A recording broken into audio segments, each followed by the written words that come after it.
ምሕረት ከቦት በሰማያት ቢኖር እያመመው አባቱን እየጠራ አይቻለው ለሚገድሎት ሲራራ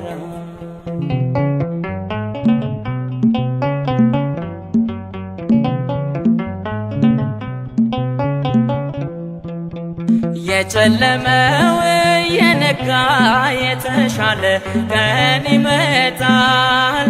በፍቅሩ ጦር ሳይወጋ ማን ከሞት ፊት ሮጦ ያመልጣል። ያን ክፉ ቀን በድል አልፈን እንደ ዋርካ የሰፋነው ነውርን ሁሉ በሚከድን በሞተልን በኢየሱስ ነው። ጌታ ኢየሱስ ይቅር ባይ ነው።